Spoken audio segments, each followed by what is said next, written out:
Hello, everyone, and welcome to episode 68 of Delightful Dissent.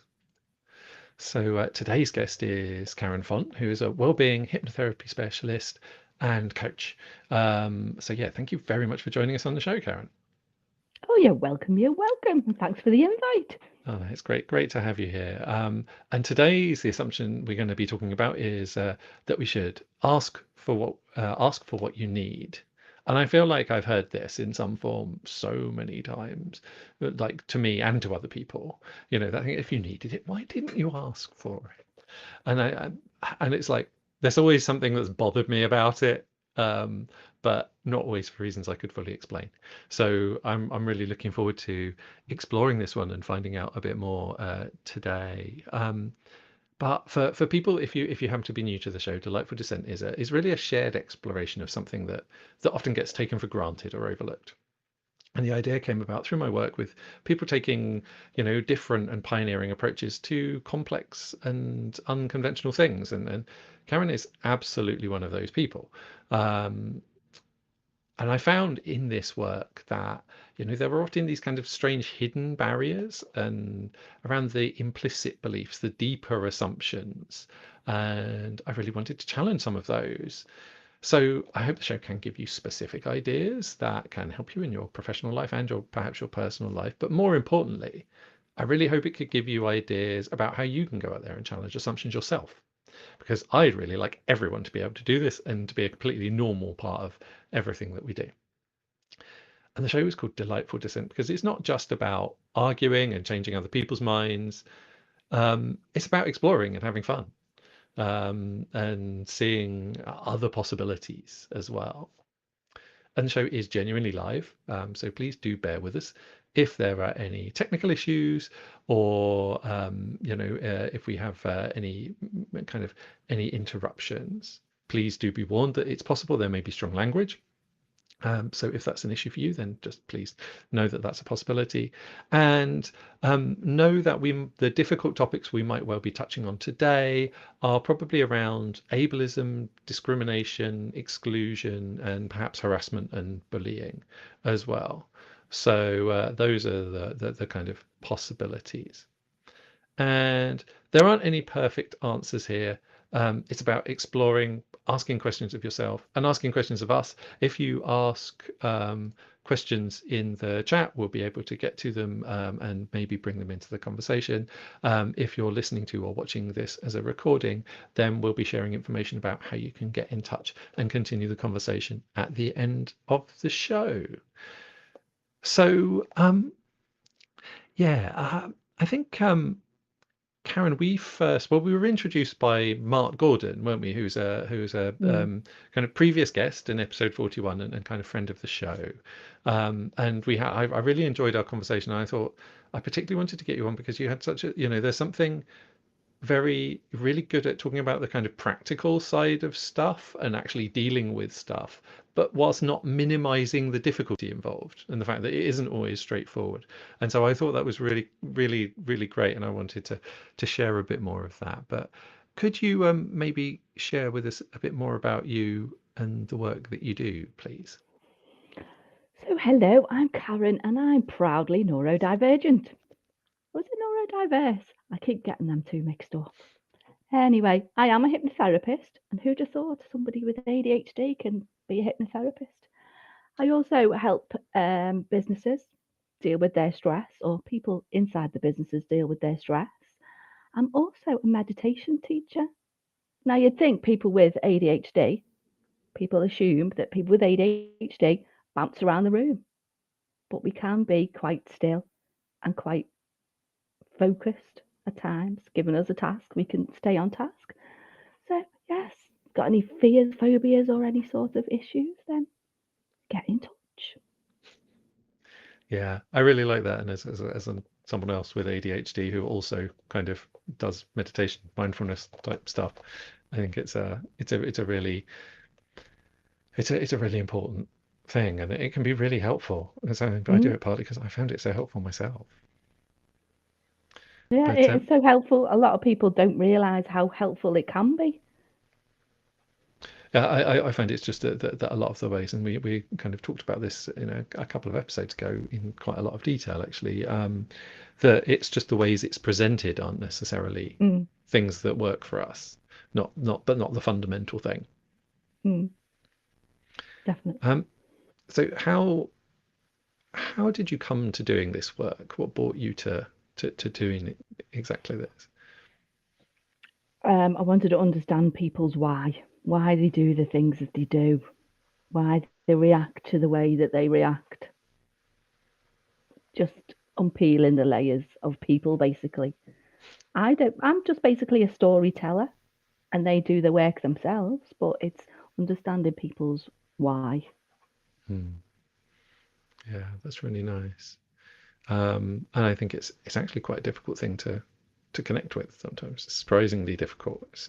People often it's another thing people ask about, like it's like, well, it's not obvious always. Mm. So sorry, could you I think we might have lost that to the internet gremlins. Um, could you share that again, the point you just made? Oh, just sometimes people don't understand their own whys. Mm, yeah, it's a difficult thing. I think it can be quite a difficult thing to understand. For I found it really quite partly because it didn't fit into the categories that I was expecting, like that other people were expecting as well. It's like you kind of have to make it up a little bit of your own accord if you don't fit into the categories that are already there. Mm. Yeah. Um, so yeah, so today's assumption we're going to be talking about the idea that you should ask for what you need. And I think this is, for me, it's like I said in the intro, I think it's something that is really just the idea that people can always ask for what they need, and the expectation that that's what they should do, that's how it should be. That you have to ask for what you need.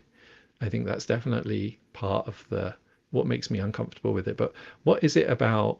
Yeah, how does it land for you? What does the phrase mean for you? How does it come across to you? Ooh, asking for what you need is uncomfortableness when it comes to asking for what I need, because a lot of people, let's throw the word out there, assume that I'm coping, assume that everything's okay.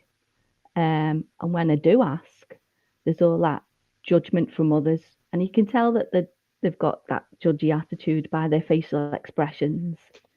Now, if I was to say to somebody, "Would you need help?" or if they were to ask me if I needed it, what's the word?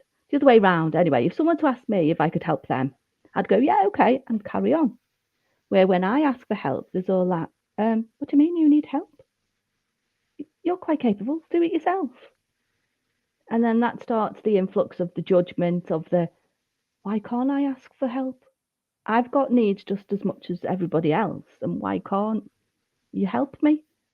Mm, I mean, there has been times over the years that there's been in an employment situation and I've asked for help, and this negativity was ridiculous. And it could have been just something as simple as changing the font on a piece of paper or changing the colour of the piece of paper. It was like, "What do you mean you can't see? You've got glasses, haven't you?" And all that sort of negativity, instead of just going, "Okay, I'll change that for you." And then it stopped that all of right there, right then. But we've got to jump through some hoops to get what we need. And then there's that fear of, do we ask? mm. Yeah, I think the idea that, and I think maybe this is even difficult for people who are kind of, even if you know you're entirely well-meaning and you're kind of completely open um, about receiving an ask for help, knowing that a lot of people will have encountered other responses a lot, Hmm. and the idea that people will just spontaneously ask for it is unless it's absolutely desperate.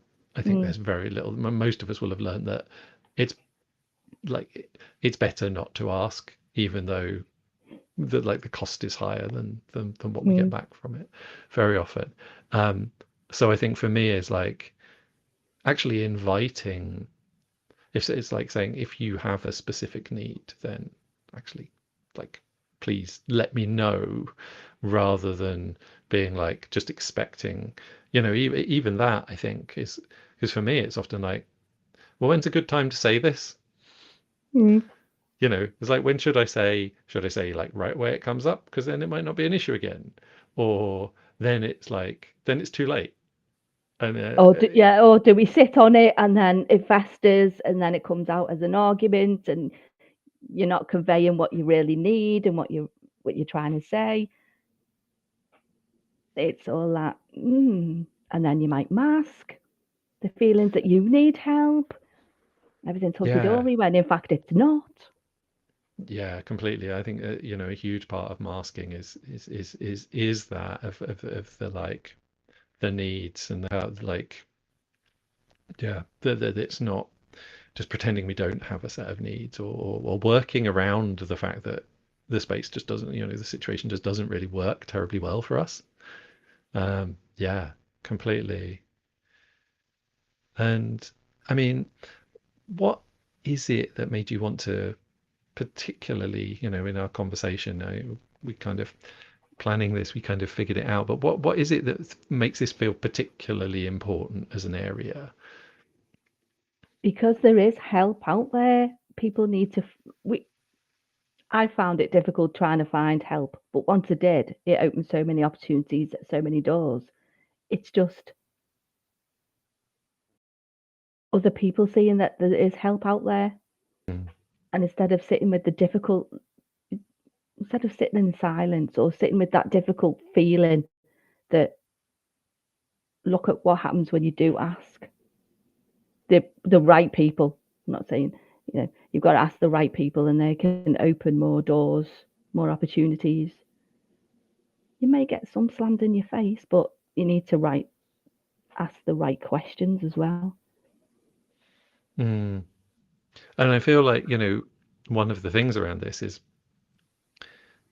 actually just being in a space can be quite difficult for Mm. for things that can't necessarily be helped, or that, it can be, and so there's resources involved in asking for help. Particularly, I have, like, amongst other things, I have quite high social anxiety. It's actually quite hard for me to Mm. just like be seen and like ask for help.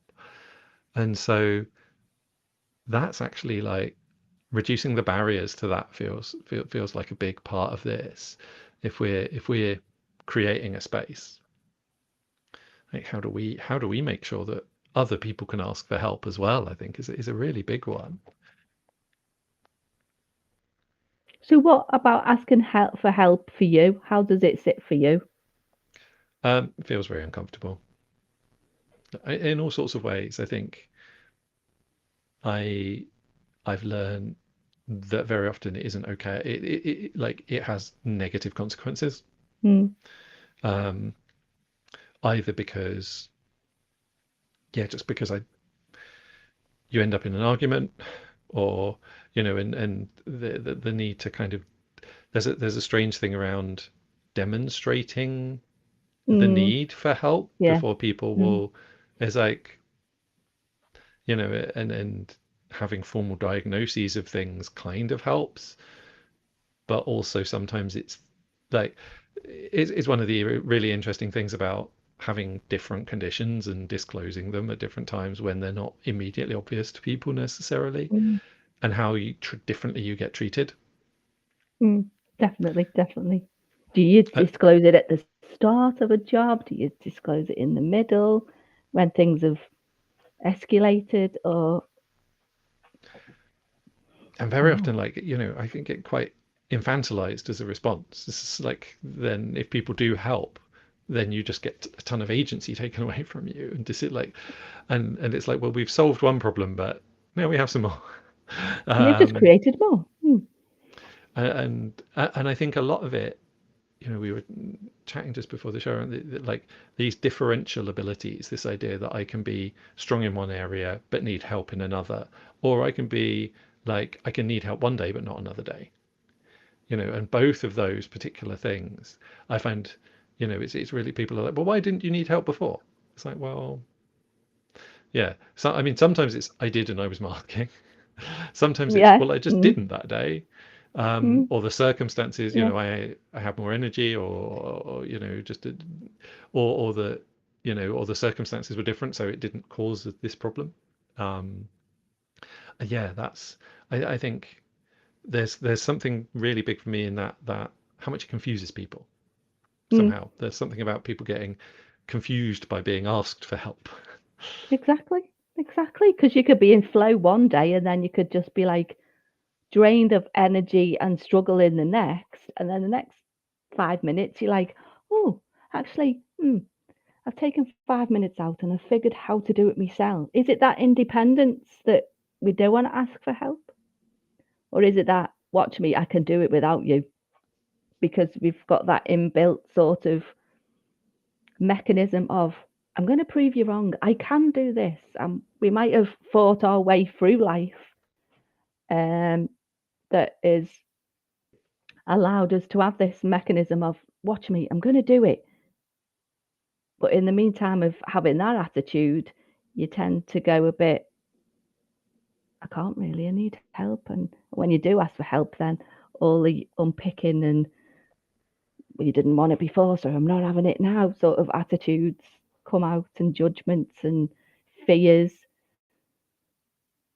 Yeah, I think there's we can lead us to being like too self-reliant, Yeah, and that's I the think word.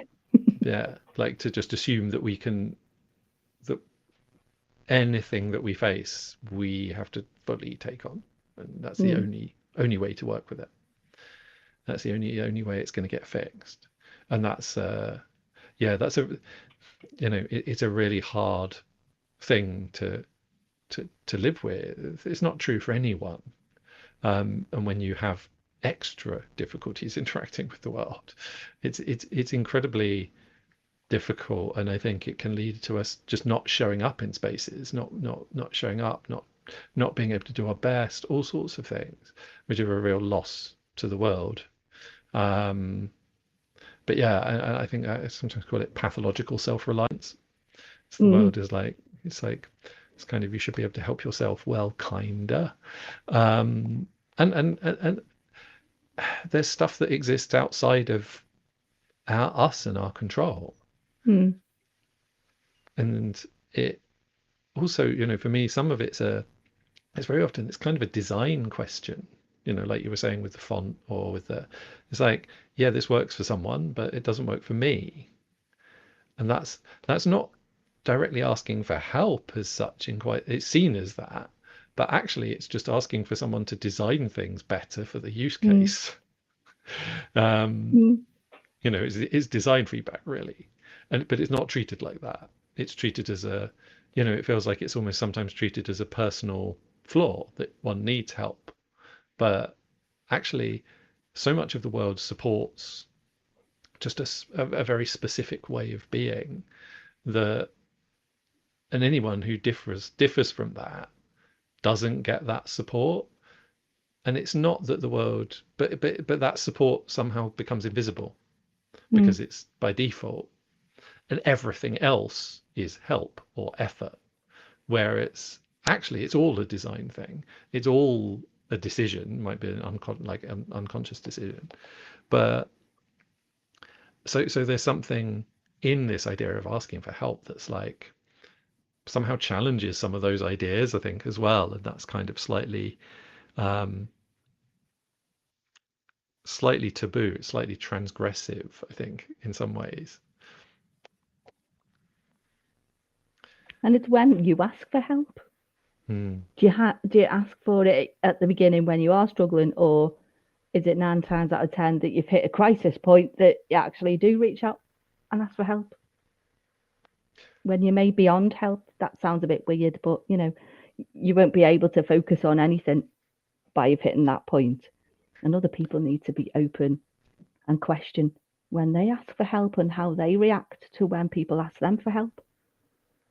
Yeah, I think that there's a pathological self, that like one of the big symptoms of doing that is you only ask for help in an extreme crisis.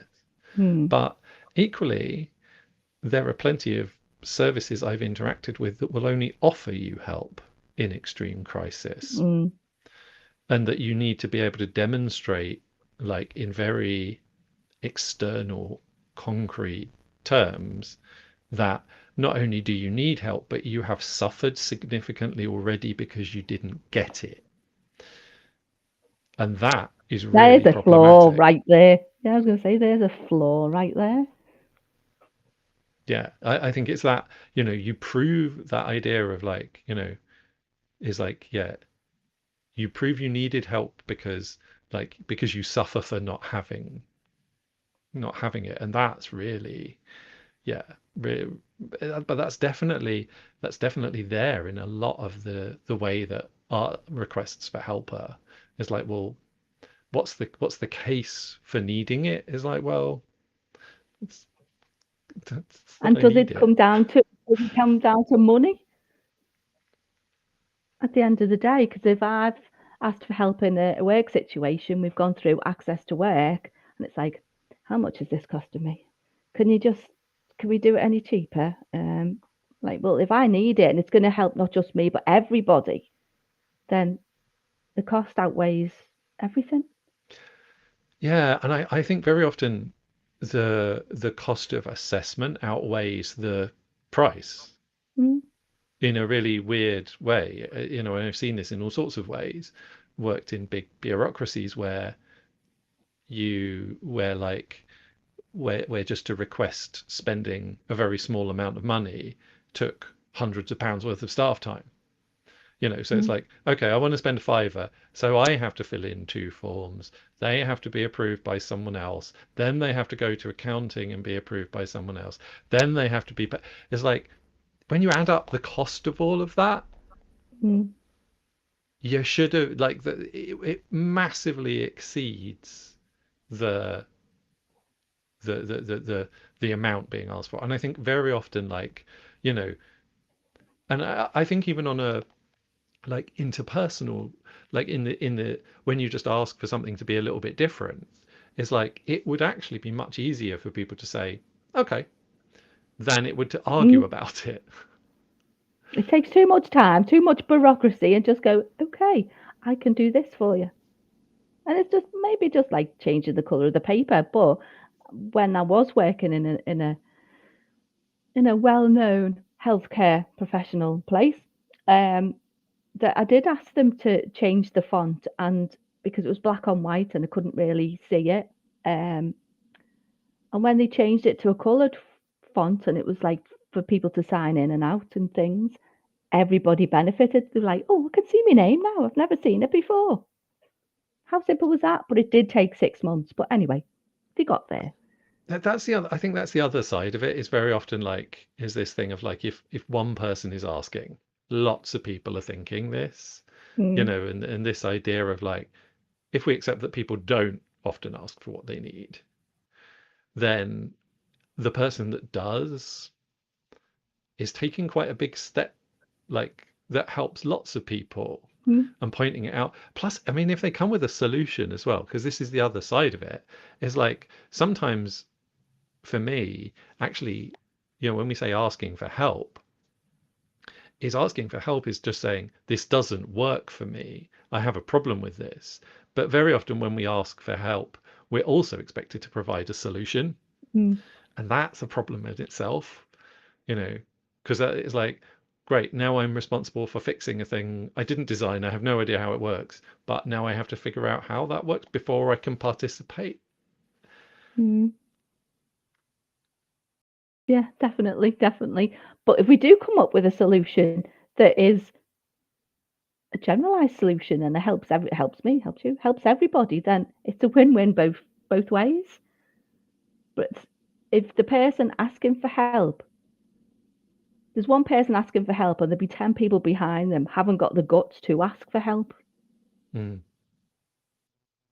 And you're like, the person asking for help puts themselves out into the ether of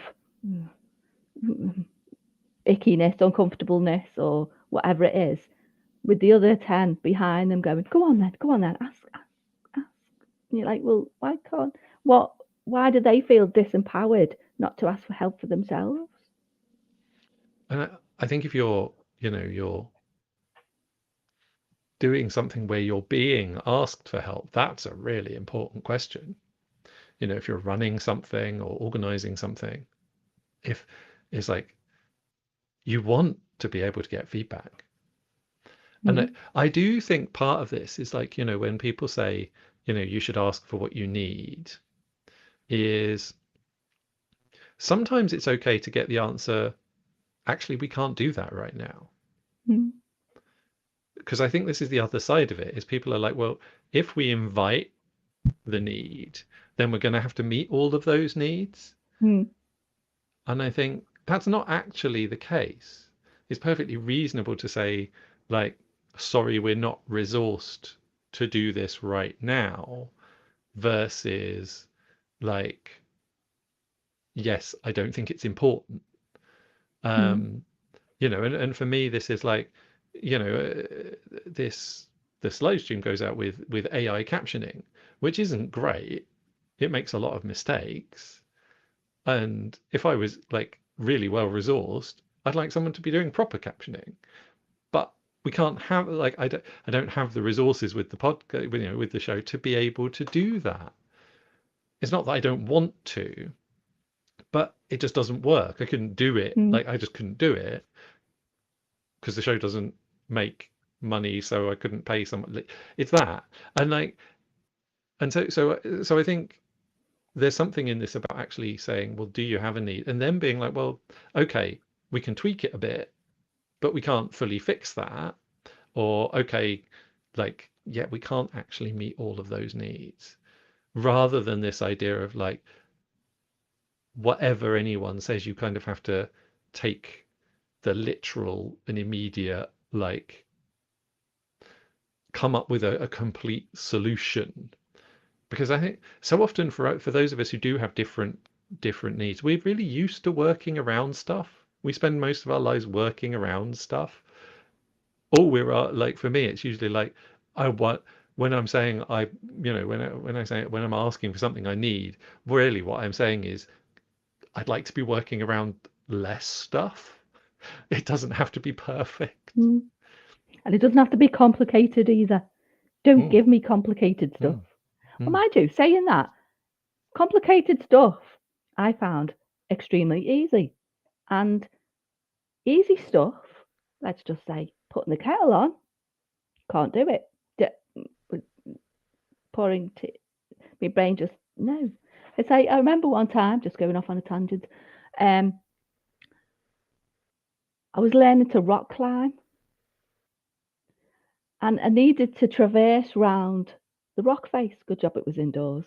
But my brain was like left, right, hands. No, I needed help with that. I needed someone to show me where my hands go for my brain to catch up because I was already finished by this point. My brain was, but I wasn't. I was just halfway up a indoor climbing thing. So I was like, but why do I feel uncomfortable? Why? In the end, I had to go down and then come back up again. When it would have been easier if someone just went, just put your hand there, then move this leg over, and then your whole body would go over. But at that time, my brain was just in brain block of, uh, that's not going to work. And every scenario was running through my brain. That's not going to work. And yeah, so I had to go back down to come back up again.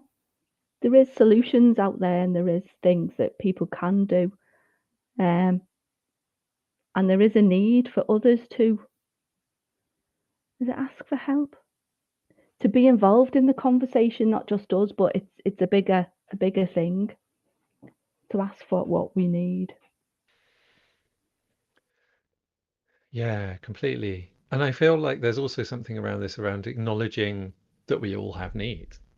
Mm, There's a weird thing around this of like, and also when it's our need versus when it's someone else's, because I feel that it's like part of the problem is sometimes that our needs are projected, like people project their own needs onto other people.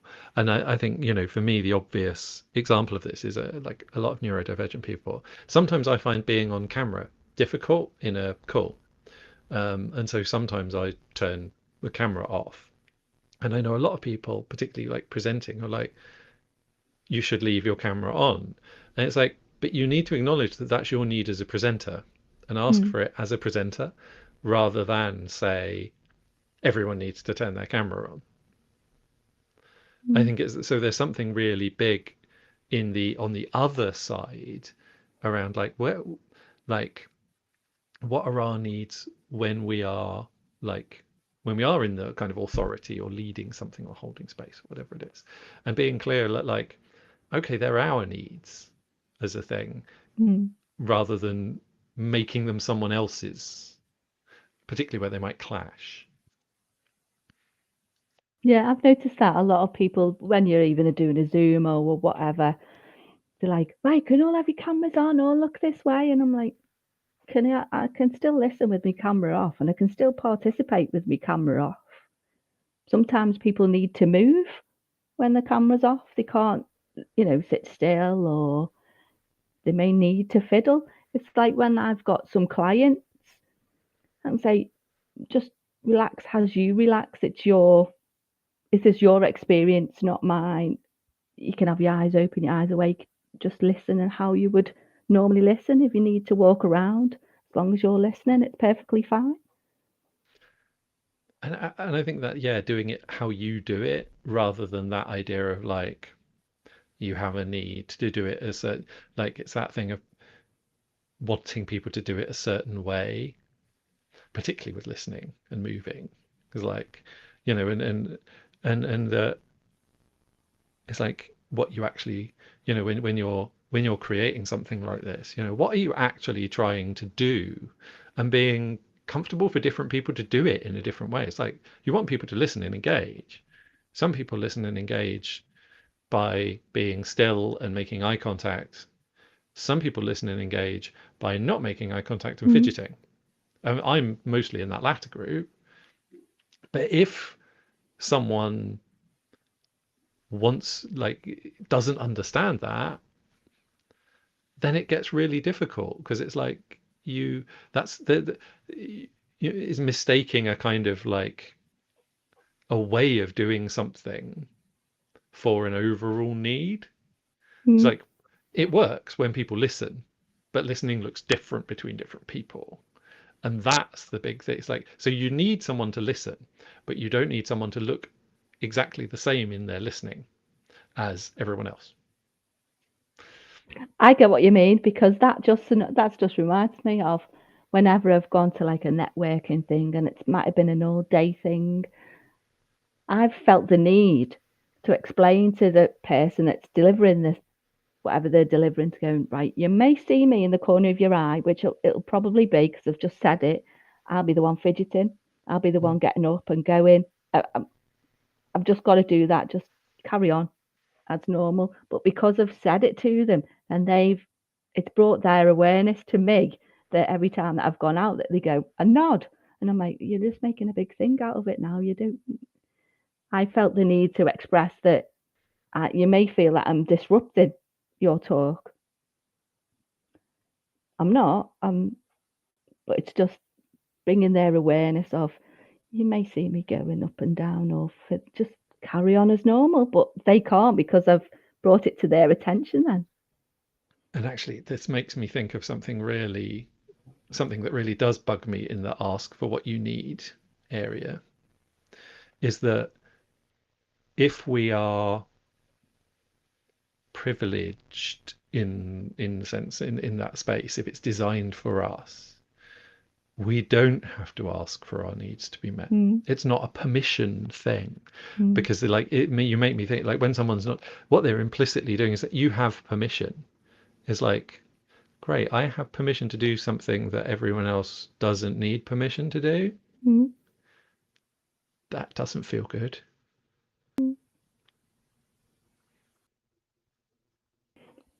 It's just that I don't know what it is. I feel the need to explain when I'm like, should I really explain when there's other people fidgeting and other people going the loo? I I think I preemptively self-justify. I know I do. I mean, I think you could argue perhaps that this show is a very elaborate version of that. um, um, but you know, like that need to almost like get your explanation in first before you get in trouble, before you get told off, before someone's upset at you, and to justify in really long, like instead of just being like, I have a need, it's like I have this need and this is why, and then Mm. and that, I think, in terms of when we do ask for what we need, letting go of that, for Mm. me, that need to like justify it all. And I know why I do it. I've been taught to do it. Yes, we'd be um, conditioned to do it from when we were at school. and onwards, yeah. Yeah. You know, and it's like, actually, no, just I have a need. Um, that's that feels like a more healthy way of relating to it very often than yeah, than this kind of desperate, like, just having to, and also just having, you know, the just having the capacity, the energy to be able to explain it all in really clear detail to someone who clearly doesn't share that experience. That's Mm. a lot of effort. And so I think for me, sometimes I just won't ask for something because I know I don't have the capacity to explain it. And you know that you'll just get that blank look expression on your face of like, okay, then don't understand. But yeah, and they give you a bit of lip service as well. Hmm. Yeah, yeah. And it's yeah, and you know, it is difficult to understand people who don't share your lived experience, but you know, the ask is always on us to do that, Mm. to explain it in someone else's terms, if we're different in any way. And that's a real problem because it's a huge burden on people who are already who have a difficulty, and it's, you know, it's yeah, it's a real. It also doesn't lead to really any change very often, actually, in spaces. It's just like, well, you're just someone who's being difficult or has a, you know, or whatever, rather than the idea of like, actually, we could Yeah, improve this, and like you say, and that would make it better for everyone. yeah. Unless they did a disclaimer at the start of anyone needs to go, just go. If anyone wants to fidget, just fidget, and just carry on and do it that sort of way instead of just going. Anyway, this PowerPoint today is about blah blah blah blah blah blah without any explanation of obviously the fire exits, but do what you need to do.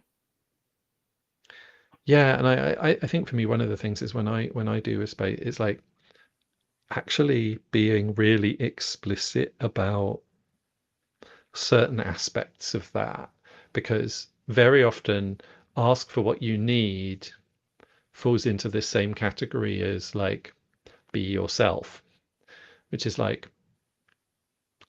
Who it am I? means Mm. do, but it also means like do this within what I think of as normal parameters. It doesn't mean ask for the stuff that I have no idea about, like, you know, that's outside of these established norms. It's like ask what you need. There's actually quite a short, constrained list of things that really means, and that if you choose off that list, you get into trouble.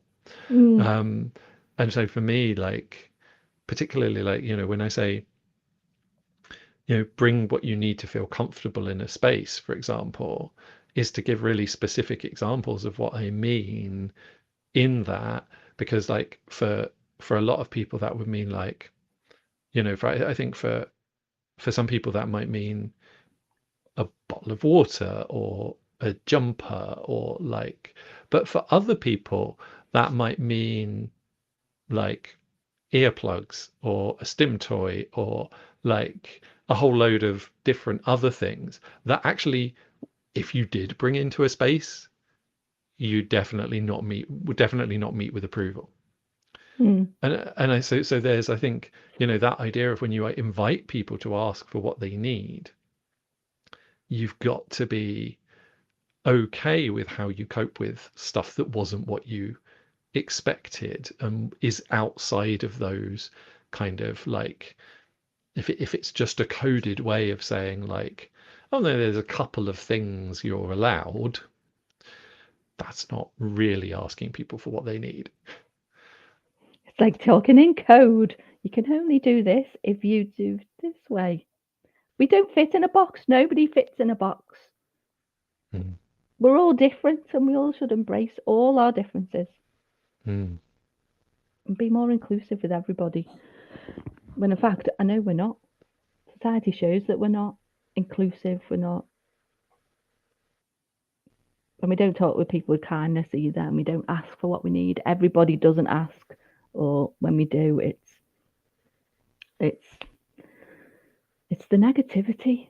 And a lot of people should be empowered to ask for what they need and don't sit on the shelf going, I can't do it. And well, the more you dither, the more you're gonna feel uncomfortable. Mm. It's Mm. about is it more about emotional intelligence and being more aware of what your needs are? I think that there is a really big part of that, and particularly, and this is hard, if your needs are met by default. Mm, I think that is the really, really big one. Is like, where in this context are my needs just met by default? Because it's those that are actually the really, like, the tricky ones. It's like, well, okay, I have this need.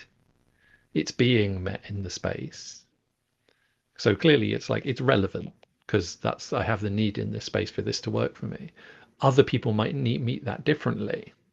I think that's the really tricky one because it's like it's not that people actually really on a fundamental level have any different needs. Really what we're talking about is what we're saying when we're saying ask for what you need is ask for the needs that aren't met by default in this mm, context, or really ask for the stuff that you need, yeah, to meet those needs in the way that works for you mm. rather than the way that works for me. Oh, definitely. We've all got our own little quirks and ways of working. How you work and how I work are totally different. Mm. And how you work in a space is totally different with others. But it's more, I feel it's more to do with the angst and the negativity that you get when you ask for, I need. You're like, well, where does that come from? Does it come from deep rooted inside other people and their social norms and expectations, or does it come from me projecting what I need? Have I done it in the right way? And how have I done it? Where have I done it? That sort of thing. Yeah, I feel like, the like part of ask for what you need is in another bit that makes me feel uncomfortable is that is like you have to do it in a specific way. And I mean, the classic example I'd give of this is, so if I tell someone I'm an autistic ADHD with dyslexia, like an organization, their first response to this is usually to give me a written form to fill out to tell them about it. Oh, It's like, I shouldn't laugh, but it's true. It's and true. it's like, it's like three different conditions, all of which can make filling in forms harder in different ways. Mm, And so what you've that idea of like it's almost like it feels really I think mostly it's unconscious, it's unintentional. Mostly there are a couple of organizations I think it is more intentional, large ones that support in theory a lot of disabled people. But anyway, um without digressing too much, that idea of like you have to, it's almost like you have to not have the need to be able to get the need met. It's mm, like really I have to figure out, or it's immensely costly because I think that's the other thing. Is like sometimes it's like, well, I can do this, but I only have really limited capacity to do this. And if I use that capacity to do this, then I won't be able to use that to do something else, which matters to me. And the example I would use is sometimes like with executive function, with the ability to organize myself. It's like if I spend too long trying to work with complex bureaucracy type stuff, I can use all of that organizational sequencing capacity for hours. And that means I really struggle to then prepare myself anything to eat because it uses the same resources. And so, like, yes, I can do it on some level, but You it need to doesn't make feed me while I'm doing it. yeah, but it doesn't make or Yeah, like strategically, it doesn't yeah. make sense for me to try and do that. It's not helpful in the bigger picture. And so I haven't asked for what I need in the way I was supposed to have. And then so I think like the and that maybe the example that you gave of like someone putting their hand up and speaking, like putting your hand up and speaking is difficult. That takes some resources. And one of the things for me is like I attended an event recently where people could ask questions through text as well, which is great because it gets around a whole load of like if you have physical trouble speaking or you have or finding words is difficult or and again for me like I make a living talking in part, but I am also non-speaking sometimes and actually in the times when I really need help. Mm. So if my getting help is dependent on me being able to speak as eloquently as I can some of the time, it means I won't be able to get help when I really need it. And I think so these like multiple pathways is a really helpful thing. It's like, how do you ask you need help? And I think there's all sorts of, using symbolic things as well. And I think the other side of this actually is ask for what you need is I've also been on the other side of this where I didn't need help and where it was Given. yes. Mm. I was trying to find the right word because it's like yeah I was going to say offered, but offered is not the right word. Where it was definitely given whether I Given. liked it or not. Yes, I've been in that situation. Yeah, you can have this, I don't know, filter over your computer, or you can have this, like a big Belisha beacon over your head. They need help. And then you get the, oh, never mind. Are you okay with that? No, because I didn't want it then. And when I need it, you're not there. Yeah, and I think that another thing around ask for what you need is yeah is when we get like help as a package as it were across like and organizations are really do struggle with this and having worked with assistive technology and with that stuff is like great, so you tick the box that says dyslexic, so you need a screen reader and mind mapping software and like voice to text. It's like maybe Do I really? Tried do I them, really don't work. do I need those particular ones? Also, like, do I need those particular ones, or Mm. do I already have one that I'm comfortable with and use? Do those like, does that fit in with the workflow that I like with my? There's all of these other questions. And like, great, so I've got this on a desktop, but what if I'm out and about, like, or like, and like all of these other, or like, okay, so some of the work is done on a mobile phone. Like, do I have like so many questions beyond Mm. this like really simple cookie cutter thing and then I've also known organizations where like, well, you haven't used this one aspect of this random package of things that we gave you, so therefore you don't need like You don't need it. you don't need any of it. Yeah, So I yeah, think that's there's a happened to really me big too. thing, a really big thing around like asking for what you need but it not being a package deal necessarily. It's got to be specific for you. and And in then if the cost comes into it and things, And it strikes me that there's actually, in terms of cost, is if we're more accurate about this stuff, then we're going to save a ton of money because we're not going to be buying a whole load of software that never gets used, and like assistive technology and stuff. That's the other side of it. So I really think that, like, it feels to me like there's something around this that's really like a kind of, it's more of a conversation. It's more of And a it needs to dialogue. keep going, and more people need to get on board of asking for what they need and what help they really need, and other people's reactions to when they ask for help, to take away that negativity and just have the open door of, yes, okay, what can we do together as a combined thing, not like a barrier to, well, how much is it going to cost me, and the looks and the body language, and that needs to be addressed as well.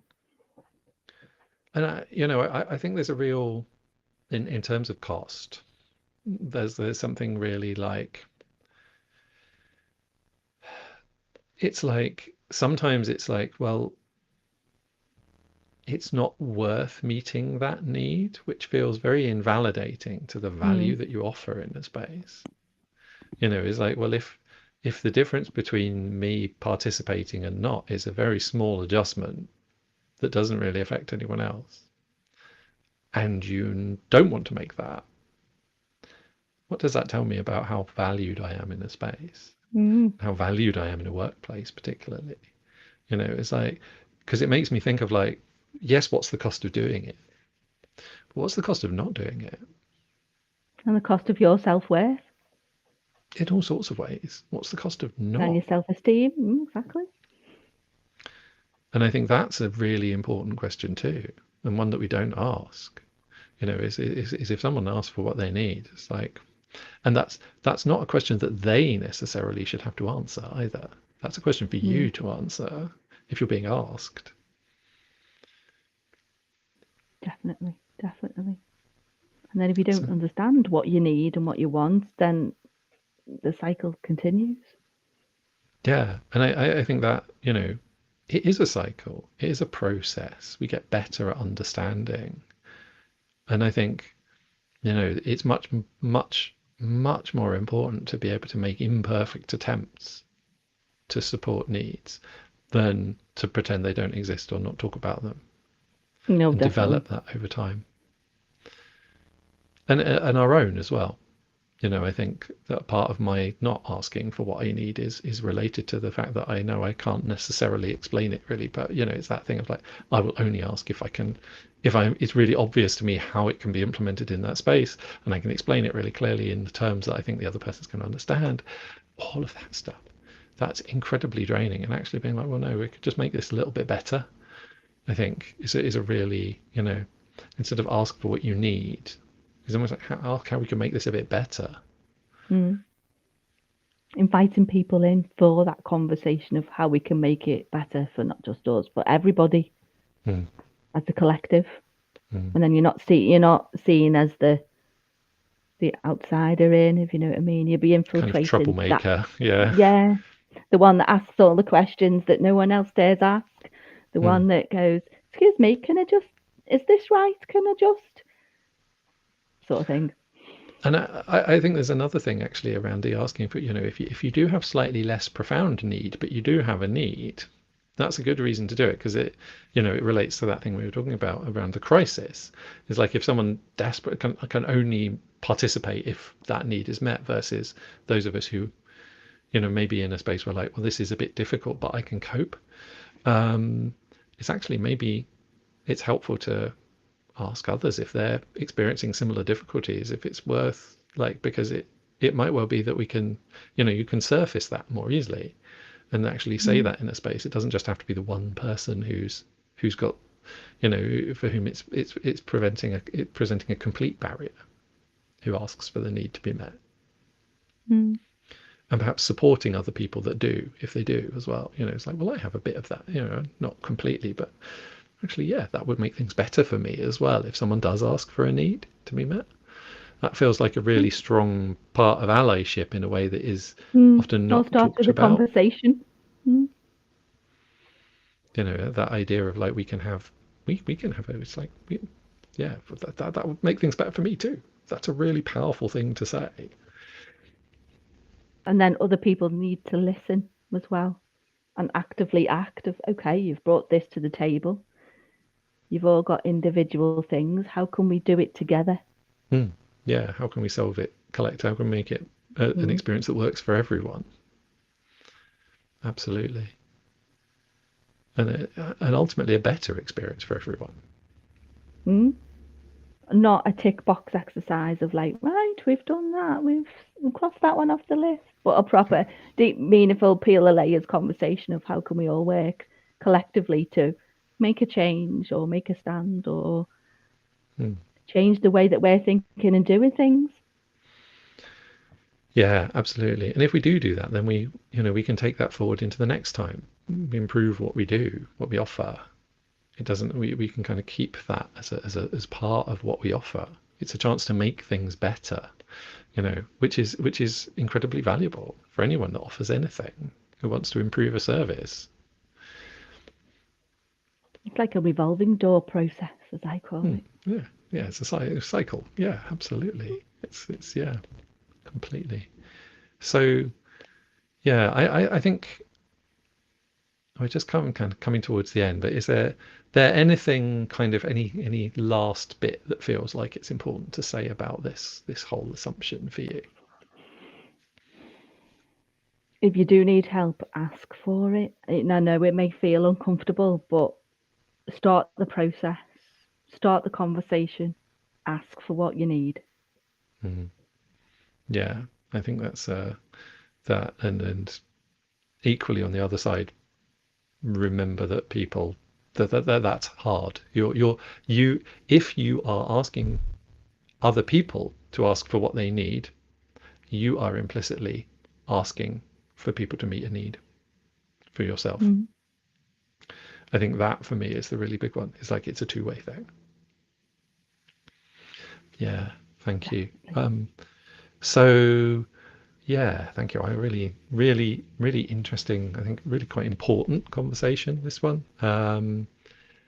If people want to find out a bit more about you or get in touch with you or do anything, we've got your website and your LinkedIn profile in the show notes. So there's links to both of those there. But I think you also mentioned you're doing a podcast. So do you want to share anything about that? Yes, I've got two podcasts at the minute. That sounded very posh, podcast. One's called Uniquely Your World Wellbeing, and the other one is the Inner Giant Liberation. So the Inner Giant Liberation is all about feelings and emotions, and Uniquely Your World Wellbeing is all about mindset. So they're available on Spotify. Fab, thank you. Cool. Yeah, well, thank you so much for being on the joining us today. I really, really, yeah, really enjoyed the conversation, and I think it feels like there's actually quite a lot of quite detailed practical stuff like it opens up a huge amount of stuff for all sorts of people on both sides. So yeah, I think it's a really, but hopefully it's a good place to at least start. And yeah, thank you for exploring that. Oh, you're welcome. You're welcome.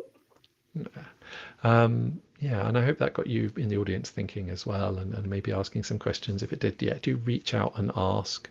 And you can find me on matthewbellringer.com as well, and get in touch with me and also on LinkedIn.